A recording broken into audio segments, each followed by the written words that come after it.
All right, welcome to the June 2023 Collaboration Cafe, sponsored by the Midwest Big Data Innovation Hub with support from the National Science Foundation. I'm John MacMullen, Executive Director of the Hub, and today we'll be exploring a data science-focused program of the USDA's Agriculture and Food Research Initiative, otherwise known as AFRI. And to do that today and help guide us through what is a very complex program, we're very fortunate to have Dr. Ann Stapleton with us. She is the lead national program leader at USDA's National Institute for Food and Agriculture, or NIFA. And she has a responsibility for the Data Science for Food and Agricultural Systems program that we'll be digging into today. So welcome back, Ann. Very glad to have you with us today. It's great to be here. I'm looking forward to chatting with everyone. We're also very fortunate to have 3 prior awardees of the NIFA AFRI program joining the call today to talk about their experiences developing programs, or developing proposals rather, that involve data science or related areas. And so very happy to welcome Dr. Luiz Brito from Purdue University, Dr. Gustavo De-Sousa-E-Silva from Iowa State, and Dr. Nadia Shakoor from the Danforth Plant Science Center in Missouri. So thank you all for being here as well and helping our audience, and particularly new proposers and early career folks get a sense of how to approach this program and your experiences with that.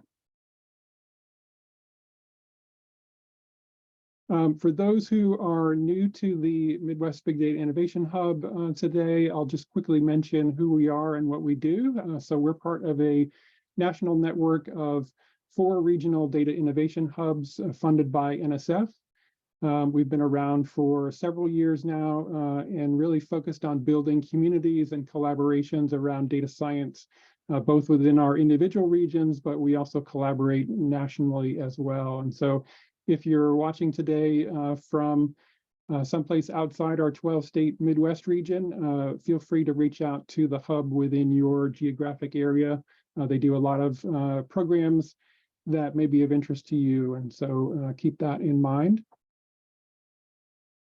And here in the Midwest, we have a set of priority areas that we focus on. In particular, today, we're focused on the digital agriculture world with a little bit of the cyber infrastructure and data sharing cross-cutting theme that we have.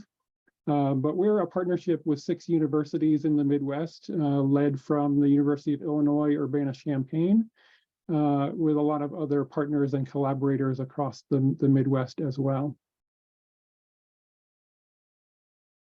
So as I said, today we're going to focus on the Data Science for Food and Agriculture Systems cross-cutting program on the AFRI menu here. And as you can see, this is a very large and complex program, and so we're not able to really cover much of it today. But here's a little context about where we are, where we're going. Within AFRI, you may know that there are different programs. We're focused today on the Foundational and Applied Science program, which has a set of core priority areas, but then also this set of cross-cutting programs as well. And so we'll be digging into that one in particular.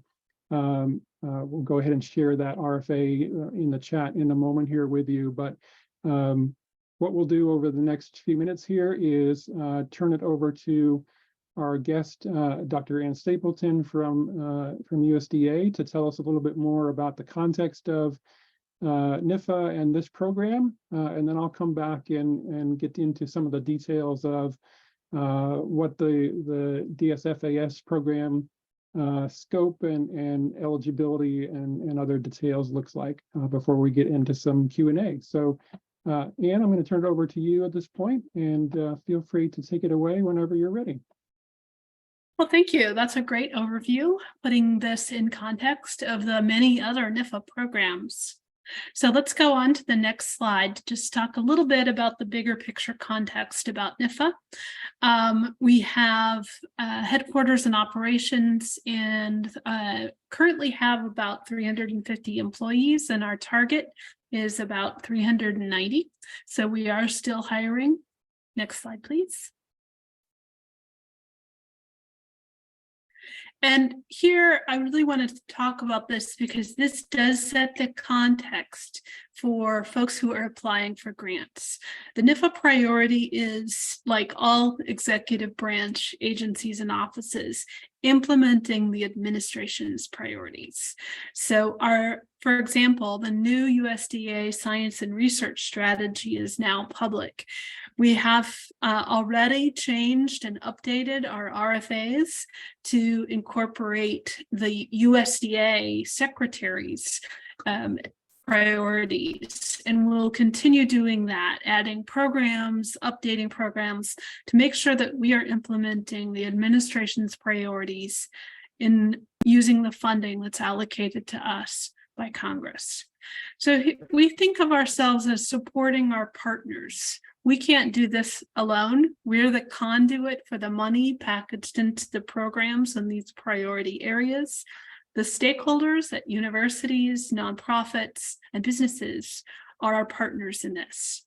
And the goal is to drive the federal efforts to advance all agricultural related science areas and lead innovation in research, teaching, and extension. We'll focus on research today. Some of the other AFRI priority areas are specifically advancing teaching and extension. We partner with our stakeholders to deliver program leadership, to put all this together in context and meet the goals outlined in our strategic plan. Next slide. So let's dive into the specific program we're talking about today.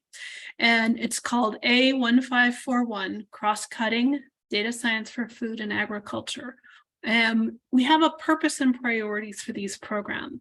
And A151 is important when you're searching, for example, for funded awards or for the program priorities in the RFA, although page 91 in the current RFA is a good hint. The cross-cutting part is also very important. If you think about the slides, and before I started talking, there was a list of the priority areas. We sometimes, as a shortcut, call those the Farm Bill priority areas or the Farm Bill areas. And the cross-cutting programs incorporate aspects of multiple of those priorities. So data science for food and agriculture has a data science, agricultural technology component, and an agricultural component that belongs to one of the other priority areas. So here we're really focusing on these intersections between data science, artificial intelligence broadly, and agricultural areas to enable systems and communities to effectively use data, improve resource management, and integrate new technologies and approaches. So applications for research and integrated projects are allowed in this program. Integrated projects do have special restrictions, so be sure you understand that if you are interested in applying as one of those. They must address one of the 6 AFRI priority areas, and we specifically encourage to fit with the larger strategic goals of this administration: climate smart agriculture and forestry, food and nutrition security, environmental sustainability, economic revitalization, and justice.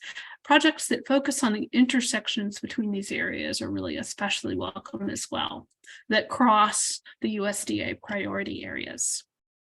So here's a really key point. I added this in bold because I think this is one of the most common questions that we get.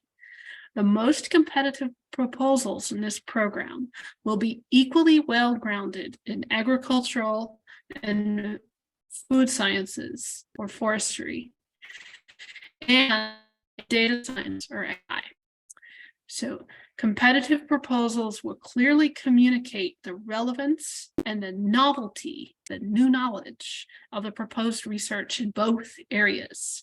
And ideally, we'll have a clearly conveyed synergy between these areas. So we're really talking about research advances in multiple areas with preferably synergy between the agricultural and AI knowledge advances in the project. Next slide. So there's some details in AFRI programs, and I'll put a link in the chat shortly with additional resources if all of this is new to you. Project and grant types. These do matter. You have to make sure that you meet the requirements for these. Project types for this DSFAS cross-cutting are research and integrated. Integrated must be defined according to the restrictions that Congress placed on this type. So typically it must be a college or university. Grant types are the other category to consider. We have standard grants, so strengthening grants, and conference grants. Conference grants are reviewed in the normal way for AFRI in the sense that there's not a specific deadline for those. You communicate with your national program leaders, and you have to give plenty of lead time for this to happen. And we state that in the RFA, how much time ahead of the conference you'd need. Strengthening and standard relate to categories of money, and the strengthening we have a decision tree for this. So the strengthening, if you meet those criteria, you should definitely make sure that that's clear in your application paperwork. And then standard is the other category. Next slide. So you have until November 16th. So all of the applications to NIFA are submitted through grants.gov, and we anticipate approximately the same amount next year as last year, about 7.5 million. Program code is very important for easily finding additional information, and that's A1541. Next slide. Reach out to me if you have questions. So here's my email, phone number. Email is preferred. So please do reach out if you have any questions at all. So, and one common question is my project appropriate?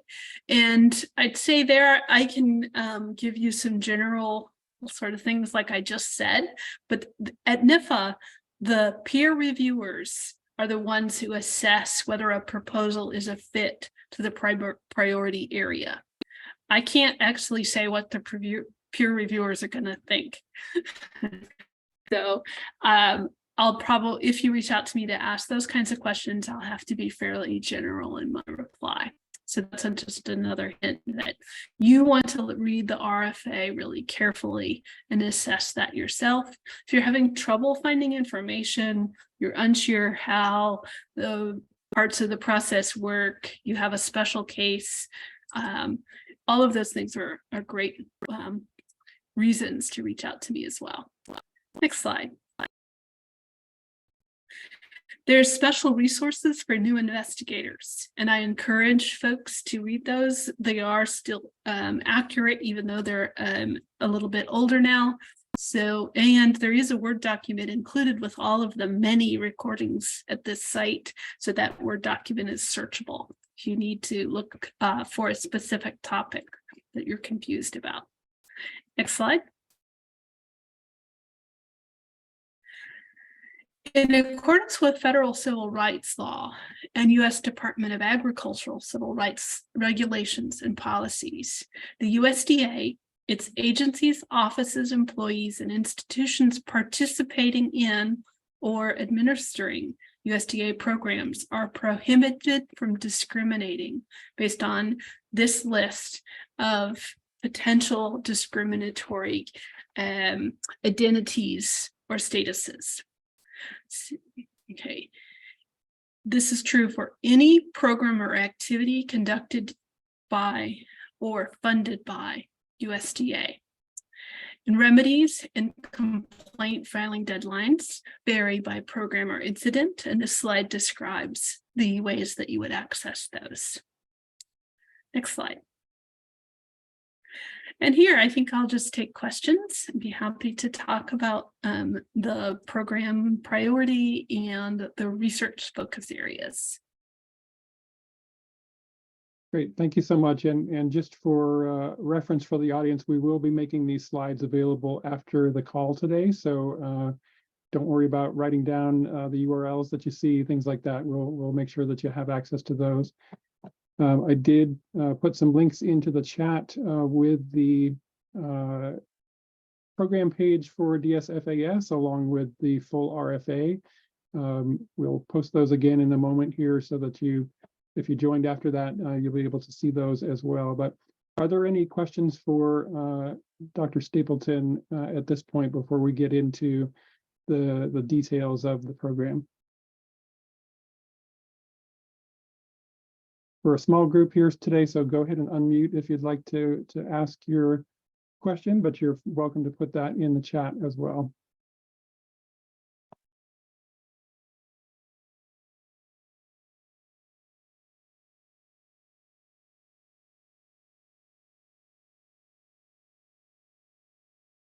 So one thing I'll ask Anne before we get into the details, we have a large group of folks in the Midwest here who we're trying to help with research capacity, both in the proposal development sort of stage, but also in the research administration stage, typically at universities where they historically have been under-resourced. So it could be two-year teaching schools, could be MSIs or HBCUs, tribal colleges, universities, for example. Are there mechanisms at USDA and in particular at NIFA for schools that historically have not received a lot of funding from USDA or for early career faculty as well? Are there things that we should be exploring in relation to proposing to this program? So since this is a research program, that's really the focus. Some smaller institutions don't have a research focus and are not particularly interested in that component. So that's sort of the first question. What are you interested in? What do you wish you had? Those kinds of things as you set up the collaboration. There are other AFRI programs, particularly AFRI-SAS, that cover a very broad range of areas like extension, education, and research, and those that might find their larger projects in a broader range. So you might find that some institutions would prefer to partner with someone in that area. Institutions that are interested in research partnerships, like everyone, it's difficult across the US.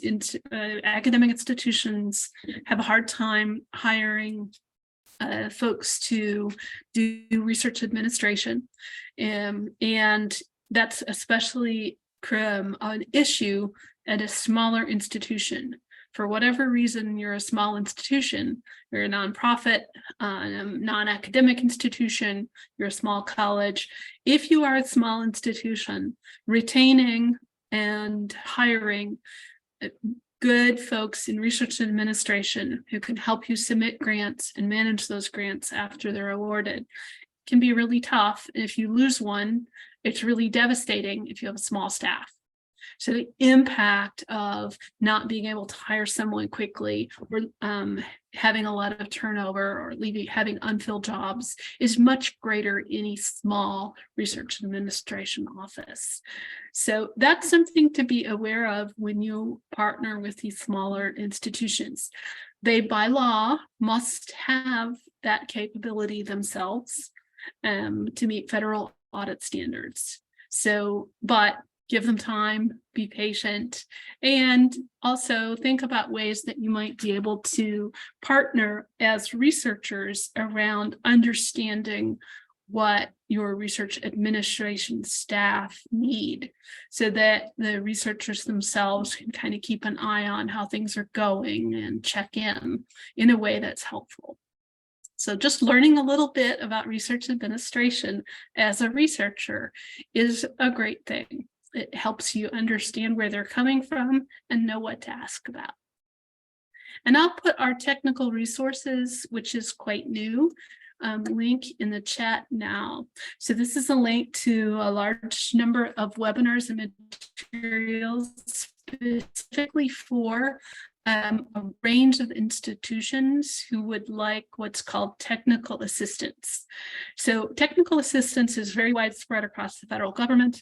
It is assistance in dealing with the often complex federal systems and requirements. So we know that these are often, very complicated, particularly around handling money, audit standards, making sure that the institution is complying with all of the relevant laws. All of that is complicated.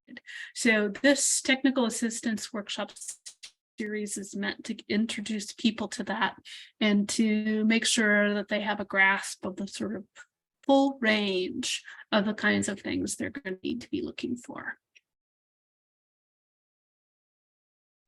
Perfect. Thank you so much. Are there other questions before we move on at this point?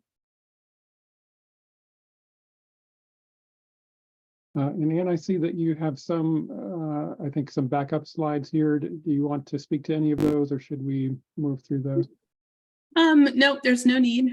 So unless somebody has a question, we can come back to those. Just some more about how NIFA works if anyone's interested. Sounds good. As I said, we'll have these available in the overall slides for today's session, so you'll be able to check those out in detail.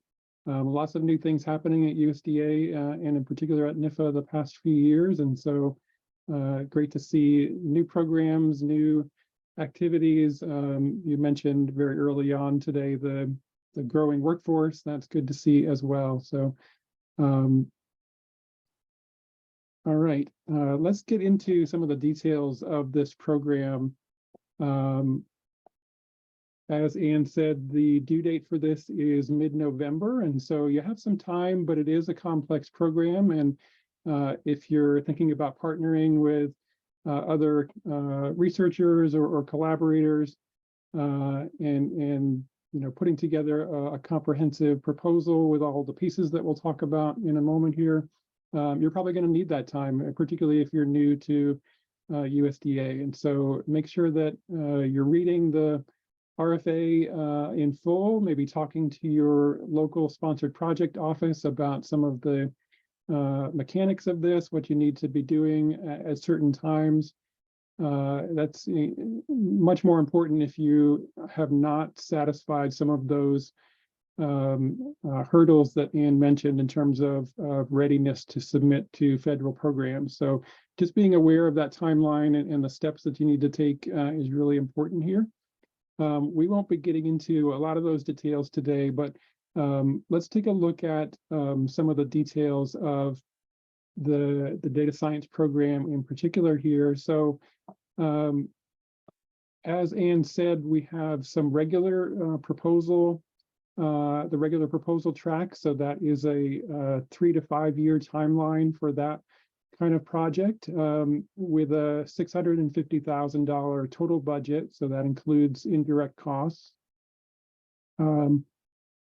That, to me, looking at the other AFRI program priority areas, that amount and duration seems pretty similar to the other tracks. And so, you're not getting anything really different in this track versus the priority area tracks, with the exception maybe of this coordination innovation networks track here. And we'll talk more about this in a moment, but you can see that for the main CIN track, there's a $1 million maximum budget over that 3 to 5 year period. And then there's a special class of those CIN projects that are focused on the food supply chain as well as climate modeling. And so, again, reading the specific details of this is important in the RFA, but you can see that those budgets are much bigger than the standard research grant here. Do you need to have a letter of intent or a pre-proposal for these? For the standard track and the CIN track, the answer is no. But if you're thinking about a conference or a workshop proposal, then yes, that does apply. You need to submit a letter of intent to NIFA for that, and there is a timing milestone here. So if you're planning a meeting for this fall, you're probably not going to make it work in this cycle. You've got to have 195 days minimum before you're planning to run that meeting to go through that cycle. So keep that in mind. It's a great way to fund those kinds of meetings, but you have to be mindful of what that time frame looks like.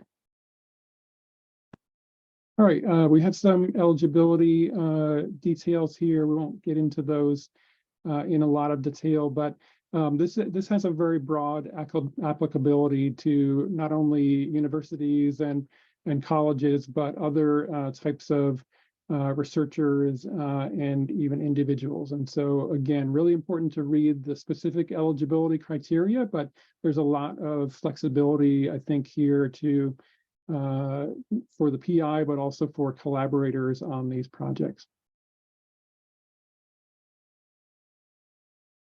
All right, so I think, Anne, you covered quite a bit of this already in your slides, but again, we're looking at how the underlying agricultural research integrates with data science and AI in this particular program, with a focus on the impact on the research community, on local communities, in the context of data and systems, right? So thinking about when you're putting together a proposal, what's the overall impact that you're hoping to have as you bring together those different pieces, and who benefits from that? What's the community of interest? How are they involved in the program? Important to think about those dimensions. So yeah, I'll skip these last two bullets because Anne mentioned them previously, and those are quotes from either the RFA or the DSFAS webpage. I can't remember exactly. But let's talk for a minute, Anne, about the CIN program. For those who are not familiar with this, this looks to me a little bit like the NSF Research Coordination Networks program. Am I right thinking that there's some similarity between those two? There is. The idea is that this is all of the criteria for a regular project. So meeting all of those subject area and multiple discipline synergy requirements that are in the RFA, plus these additional components. So, and these are larger projects, as you can tell from the larger budget limit. So the expectation is that there would be more people and a larger scope. And the additional components for CINs are the four that are listed here. So making all of this clear is very important in any proposal. And the special focus areas have an even larger budget, and then also the requirement you make it clear how you have synergy, clear contributions, continuity, and management for that. We realize that this means that there's a lot of upfront project development for one of these. So the budget is larger because we expect these to be larger, more complex proposals, which means there will be a lot of ahead of time development needed. So if your institution offers support for that, take it at, ask for them for project development support. So am I right in thinking that the focus here really should be on a multi-institution kind of collaboration? So this is beyond, say one university's interest in a particular topic. You're really wanting to develop a larger collaborative network of people to work on a problem? Yes, and they have sort of specific criteria about the synergy and the diversity of people involved, which pretty much make it, I mean, I guess it's theoretically possible it could come from one institution, but that would be unusual. Mm-hmm. So all the ones that we currently have funding that are currently funded are many partners, many institutions involved. And the reviewers are going to specifically assess, is this going to generate a new paradigm for research in this field or subfield, in this set of fields or subfields? So again, it has to have both the AI data science research advance and advance of the field and the agricultural area, whatever that may be, advance of the field. Very good. Thanks for that clarification. Again, feel free, audience, to put questions in the chat as we go along here. Couple other things to mention in terms of your proposal if you decide to go down this road. So you have your project narrative talking about the intellectual merit of what you're trying to do and all the dimensions that we've been talking about, but there's other requirements to supplement that. So for example, data management plan, that is very common across federal agencies for what you are generating in the course of your research. In this case, we're also looking for a sustainability plan. So understanding, as we saw on the prior slide here, what happens beyond the lifetime of your grant? How do you sustain the resources that you have created? What's that continuity look like, either for the CIN program or for your research outputs and things that you're creating here? So the links that we have here are to some of the narrative in the FAQ document for this program that will hopefully give you a little guidance about what USDA is looking for there. And then logic models are required for integrated projects. Again, I think that is a scale issue. So you have a lot of different moving parts there. How are they all going to fit together? What's the timing? Understanding that on the part of the reviewers is really important to make sure that they are getting a sense of the scope of your project and how all the pieces work together. Review criteria. There is a separate set of criteria that USDA provides, and we're linking to that for you. Those tend to be standard review criteria for the research track versus other tracks, but very helpful guidance there. The agencies are always trying to help you understand exactly what they're wanting to see, and so it's really important to be mindful of those. But below that, here's a quote from the RFA talking about what a competitive proposal looks like. And so we heard a little bit about this from Anne earlier, equally well-grounded in the underlying science, but also in the data science elements as well. So making sure that you, again, read the full RFA and all the details to understand some of the nuance here about what you should be presenting to the reviewers. Anything else that you'd like to add, Anne, to what I've just talked about here before we get into our Q&A? You could maybe think of this as a kind of reverse engineering process.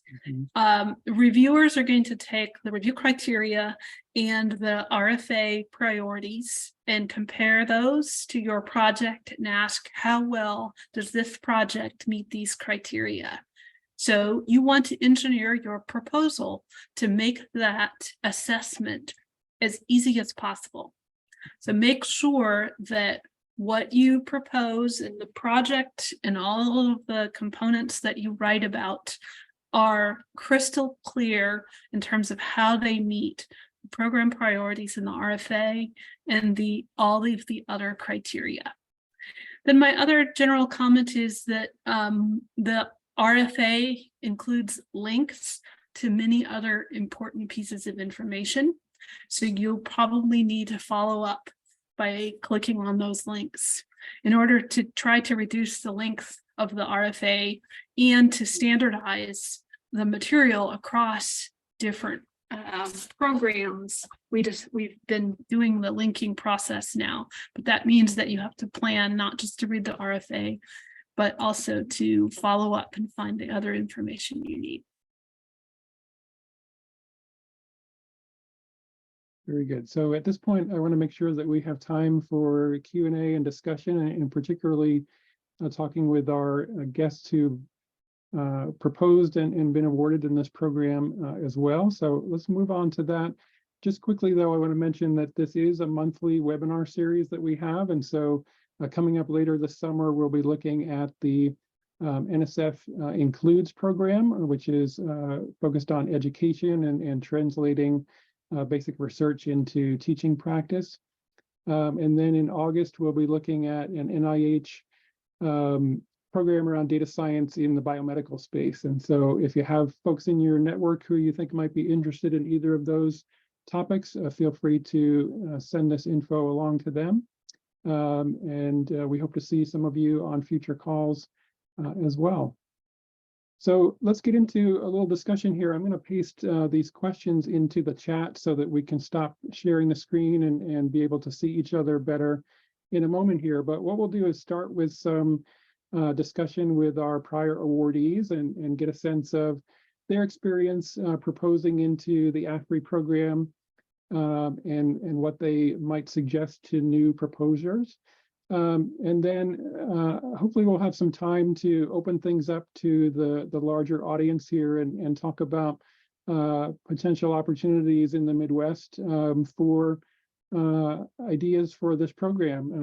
What are some of the data science in ag issues that you all are facing? Are there opportunities that you see for partnerships going forward in this space? And can we start some of those discussions today? So I'm going to stop sharing the screen and I'll put those questions in the chat for reference. But let's go ahead and turn to our guests here and see what you all have experienced so far. So Luiz, I think you're the awardee who has an actual DSFAS focused award. We'll get into some of the differences there, but do you want to talk a little about your experience, focusing your particular research topic into that element where you had to make that case that, yes, I have this underlying agricultural research, but I also have this data science element of that. What was that like for you to have to develop that kind of proposal? John, so first of all, thanks so much for the invitation to participate in this discussion here. So basically the idea for the proposal that we had, that we put together, which is titled Integrating Multiomics and High Throughput Phenotypic Data Sets Through Machine Learning to Improve Animal Resilience and Welfare. So my background is in quantitative genomics, and we had previous projects funded through the USDA in order that had generated some data sets for to answer other questions. And then through talking with colleagues from the Department of Statistics and Agriculture and Biological Engineering, so we started designing this proposal to basically use some of the resources that we had already available, also to partner with other organizations such as breeders associations that also had additional data sets, and then try to combine all these data sources and propose other tools that would be useful for the community. So we submitted one time, it was not funded the first time. Then we took into consideration the suggestions from the review panel, and then we resubmit in the second time in which it was funded. Did I answer your question? Yeah, thank you very much. That is actually a very common thing that we have heard on this webinar from awardees from multiple agencies, is that the first time they had some really good feedback from reviewers, and that helped them revise the proposal and submit again and get awarded. So for those who are first-time proposers, you may not receive the award the first time around, and that's very common. And so being attentive to reviewer comments and understanding what some of the concerns were can definitely help you in the future. Even if you do get funded in the first time, there's lots of valuable comments that the reviewers provide that help you think about what to do in the next round. And John, just one compliment as well. I think like we need to be very mindful of the fact that this is a very broad program. So it might be, let's say, a climate smart agriculture or like a economic revitalization project, for example, right? So we are going to have a panel of reviewers that have very diverse background. So there are certain information that might be common knowledge in our specific field, but it might not be common knowledge in other disciplines. So making sure that when you are preparing the proposal, that you write it to a broader audience than if we were applying to a very specific, let's say, AFRI program. So I think we need to be mindful of how multidisciplinary and how broad this program is. Great point. Thank you for that. So I think I'd like to go to Gustavo next, because you I think the way that I read your abstract, at least, you are much more focused on the underlying animal model that you're working with. You have some data science and data elements to that. But what was your process like in terms of proposing into a different sort of track here, where you had that underlying animal research focus, but you had some other data science elements as well? Yeah, thank you, John. Thank you for the opportunity to be here, and at least the ability to share and the opportunity to share with others to be successful on these USDA grant applications as well. So my background, veterinarian by training, but I'm an epidemiologist and with heavily focus on quantitative methods. So the idea of this project is to make use of data already collected by, more specifically, swine farms on ongoing way, so daily, weekly, wherever they collect the data. So basically we put together a team of people. I believe Luiz made a excellent point. So the way not only to structure the grant on a way that anybody can read and understand what is a very complex idea in common language. So that it's very important. But also I believe overall you need to show that you build a team that can deliver what you are proposing.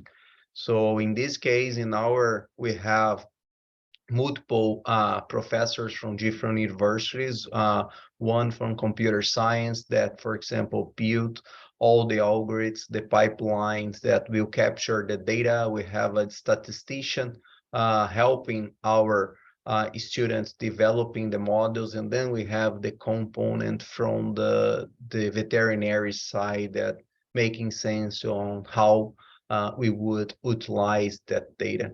So I believe it's very important as well to not only have a good idea, but also good results, as Luiz mentioned. So we had very good preliminary results, but also you need to demonstrate in an efficient way that you can deliver with the team you have in place, because it can be a very good idea, but none of the guys in the team has previous experience with the models, has previous preliminary results, or if you don't have any publications around that area. So I believe that's very important. And I don't want to make any marketing, but I did a course.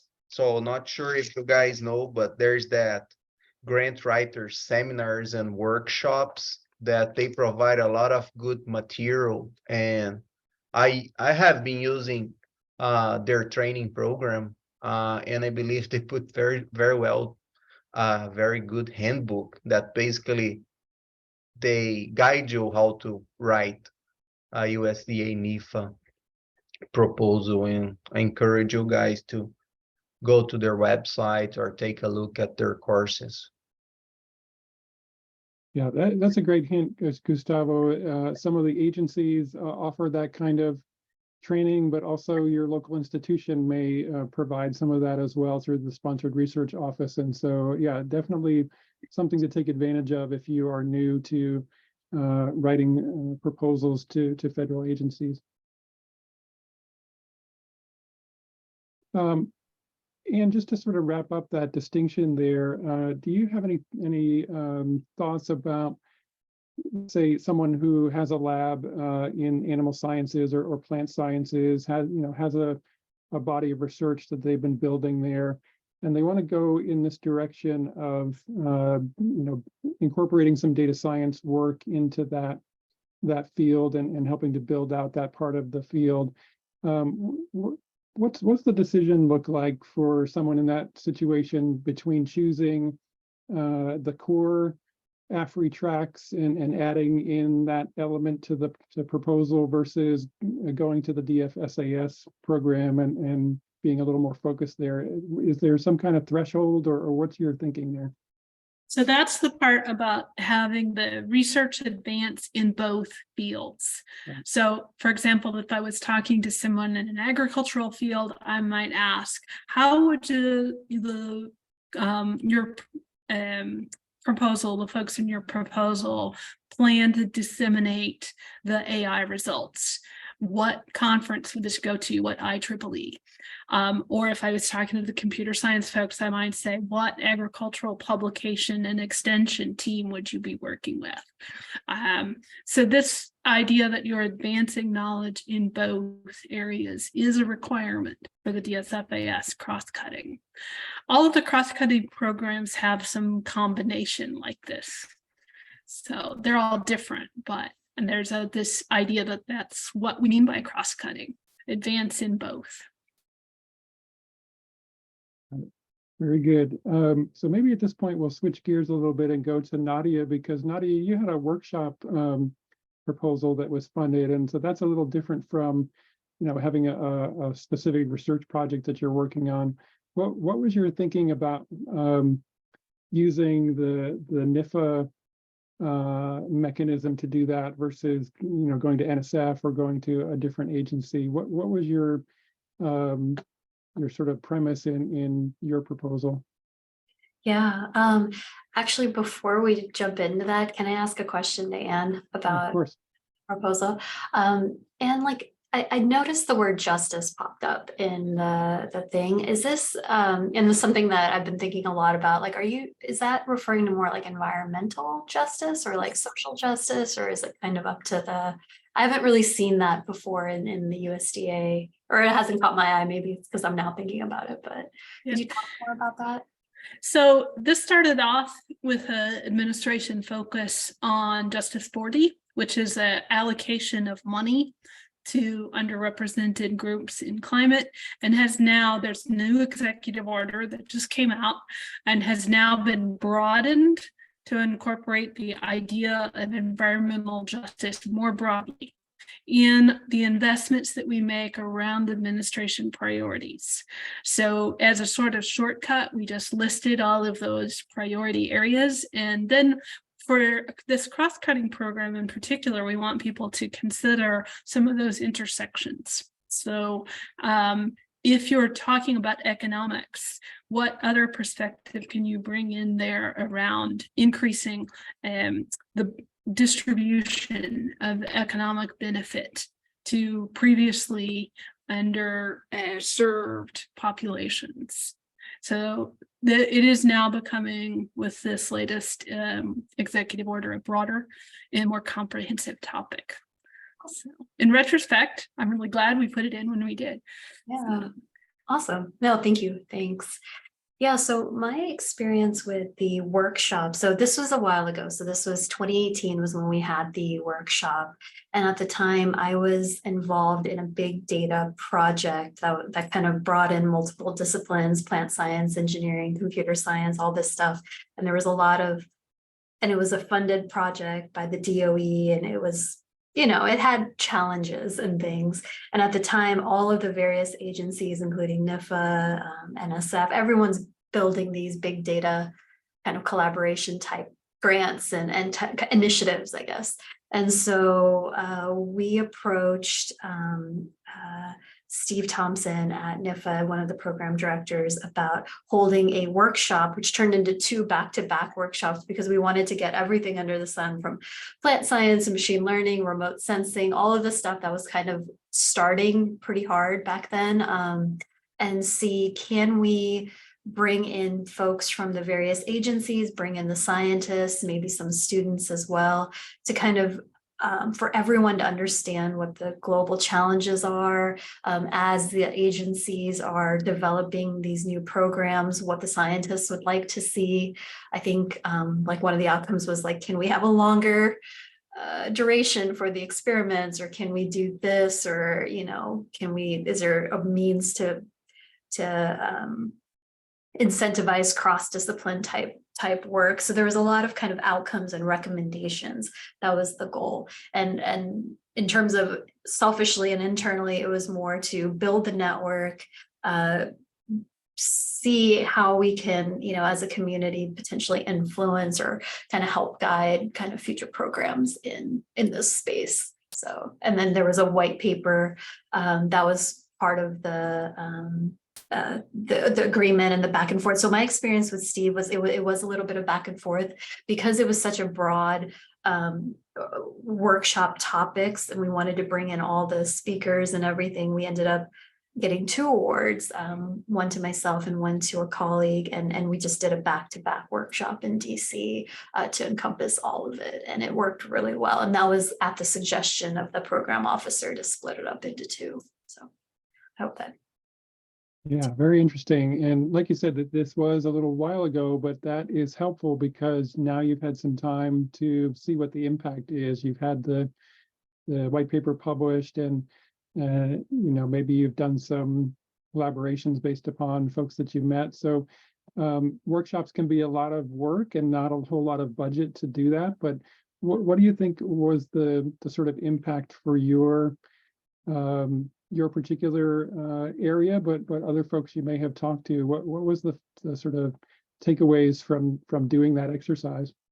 Absolutely. So for me, it was actually a career development as a personally. I probably gained the most out of it because at that point I was still a senior scientist. It helped with building my resume, having a workshop, something that was a benefit to the program itself. You know, it wasn't as much of an uphill climb, but it looked good on my resume. I was able to build networks that I have in fact collaborated with, and now, you know, I have my lab here at the center. So I think the conference, or maybe the seed proposals, are probably for the early career researchers, I think might be a really good kind of way in, and really understanding the field. The conference was a lot of work. It ended up being organizing it remotely, which was quite a challenge, but I learned a lot, and then having that sort of making sure we are collecting data for a white paper. So that was from the outset. So went into the meeting, you know, making sure we had student note takers at every session, and recording things. And again, this was before Zoom. So it was a lot of preparing for that final report in advance was really helpful as well. Yeah, I think that's a great point. Even if it's an ephemeral event like that, having the preparation to capture that input and output to be able to use that is really, really important. Yeah, it was really helpful. And one thing which we ended up doing, which ended up being really good for a conference proposal, and Steve, the program director, really liked it, was we ended up getting meeting facilitators. So as scientists, we tend to ask the same kind of questions or whatever, and the meeting facilitators are more social scientist type folks. And so they were able to really pull out common themes and other things that maybe might have been missed by the people taking the notes or just participating. So having that outside. So that would be my recommendation for a conference. If somebody's interested in a conference, is maybe getting really good facilitators. Absolutely. All right, our time has flown by here, but are there any last questions, comments that folks would like to make before we wrap up for today?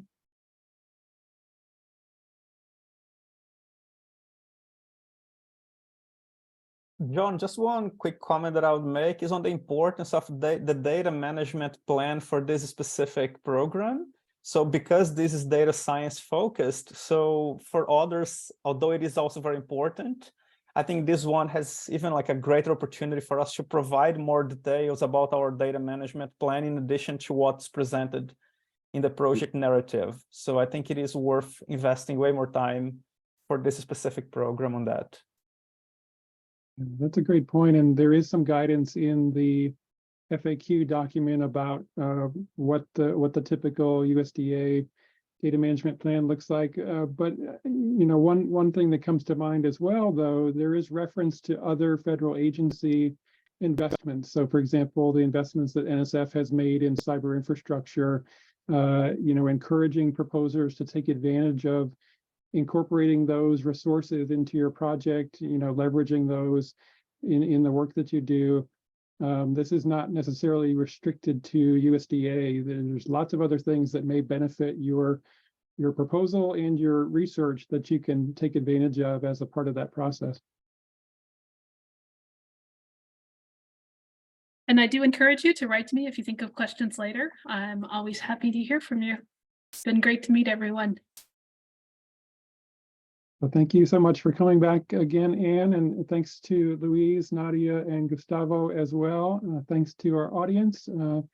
If anybody watching has questions for us at the Hub, we're always happy to hear from you as well. So feel free to reach out and we can connect you with our digital ag community and other folks as you need. So thanks again, everybody for being here. We hope to see you back on a future episode.